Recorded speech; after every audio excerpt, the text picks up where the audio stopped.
क्षेत्रफल से एक और क्वेश्चन देखा जाए। आयत की लंबाई उसकी चौड़ाई की 3 गुनी है।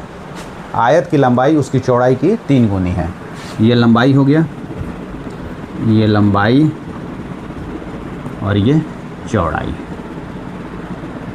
चौड़ाई, आयत की लंबाई उसकी चौड़ाई की कौन 3 गुनी है? ये 3 गुनी है। मतलब चौड़ाई अगर x है तो लंबाई क्या हो जाएगा? 3x। x के टर्म में चौड़ाई अगर x है तो लंबाई क्या है? 3 है, क्योंकि उसकी चौड़ाई की 3 गुनी क्या है? लंबाई है। तो 3x लंबाई x चौड़ाई। ठीक है, तो क्षेत्रफल क्या होगा?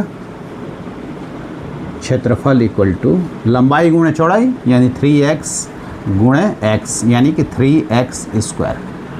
3x square. ठीक है, अब कर रहा है क्वेश्चन, अब कंडीशन दे रहा है यदि इसकी लंबाई में 7 सेंटीमीटर कमी, लंबाई क्या है? 3x है। अब 3x से कमी यानी 3x माइनस 7 हो गया, लंबाई कर दिया, और चौड़ाई में 7 सेंटीमीटर की वृद्धि, यानी ये क्या हो जाएगा? x + 7। अब इस पे क्षेत्रफल देख लिया जाए कितना हो जा रहा है।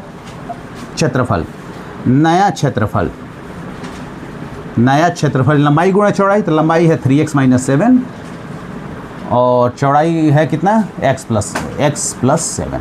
ठीक, ये क्षेत्रफल हो गया।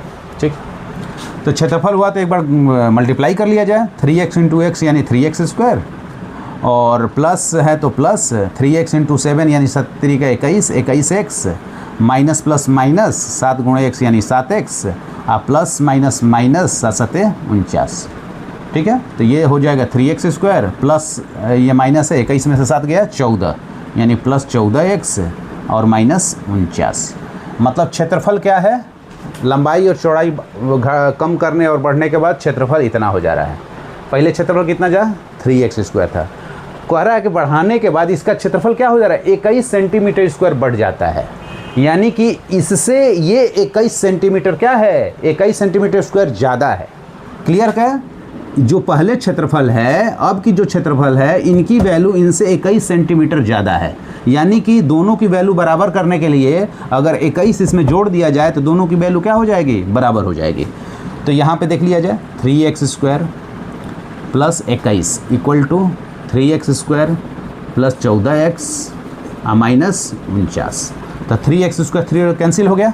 ठीक है, ये 14x अपने जगह पे रहेगा। 14x इक्वल टू 21 माइनस है तो इधर आएगा तो प्लस 49 हो गया, यानी 14x इक्वल टू 21 49 कितना हो जाएगा जोड़ने पर? 40 20 60, 60 1 70, यानी x की वैल्यू 14 5 70, x की वैल्यू 5। क्या कर रहा है? पहले आयत की लंबाई, तो लंबाई कितनी थी? 3x थी ना, तो 3 गुणे 5 यानी कि 15। लंबाई 15 और चौड़ाई कितनी हो जाएगी? 5। यही क्वेश्चन आपसे पूछ रहा है। तो लंबाई की वैल्यू कितनी हो जाएगी? 5 × 3 = 15 सेंटीमीटर लंबाई हो जाएगी दोस्तों।